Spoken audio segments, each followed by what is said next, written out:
Alright guys, malam ni kita buat adventure sikit.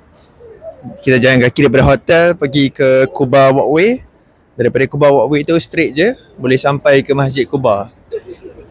Jadinya dekat Masjid Kuba ni kalau kita kekalkan wuduk daripada rumah ataupun hotel tempat menginap sampai ke sana dan kita tunaikan solat apa-apalah solat, kita akan dapat pahala umrah. Jadi itulah kami cuba buat untuk malam ni bersama isteri. Tapi kita nak pergi sana dia jalan dalam 30-40 minit lah. So malam ni kita ambil inisiatif naik e-bike ataupun e-scooter. Let's rolling. Ini surrounding kita malam-malam di Madinah Al-Munawwarah. Alright, kita dah berjaya beli untuk one day pass untuk 2 sekali. Kita ambil daripada Abu Bakar As-Siddiq punya road, Abu Bakar As-Siddiq road. Okay, now kena scan. So sekarang dia kata untuk bike 10 minit pertama free, lepas tu kena bayar. Untuk e-scooter memang kena bayar. So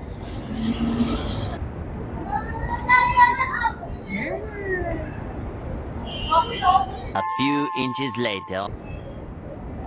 Sebab Ebi nanti yang full tak ada orang. okay, anak ada. Okay, jom.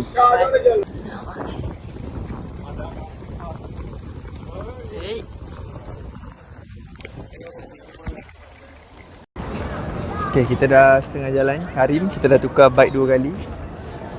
Ni wife. Kita ada separuh jalan. Okay, ni full. Ni pun full. Jom. Ni dia. Padam apa-apa.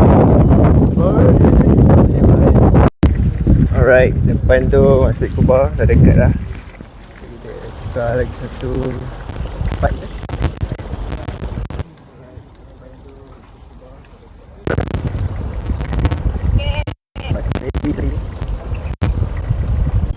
Dah nampak dah Masjid Kuba kita.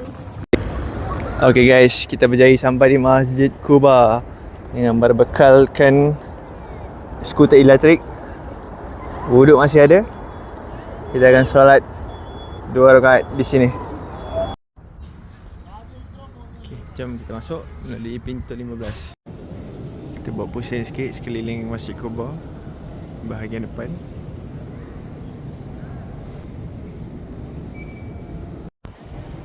Belakang sana tempat untuk perempuan.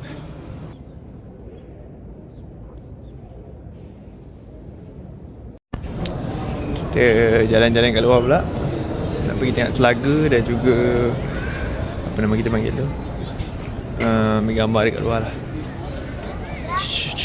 Oh, cantik masih.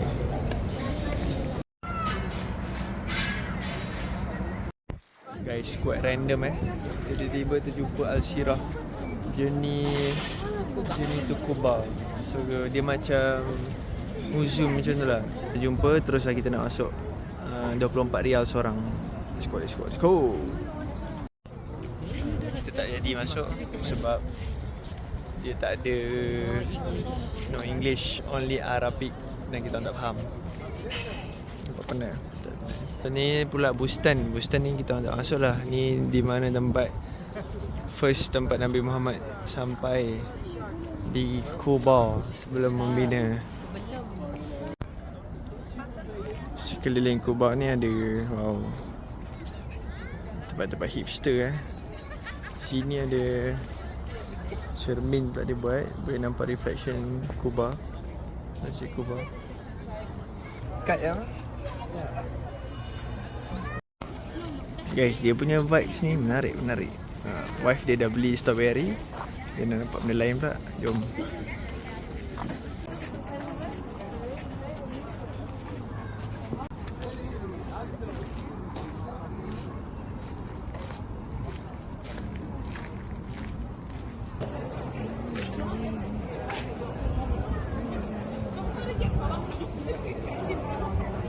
Give thanks to Allah for the moon and the stars, praising all day for what is and what was.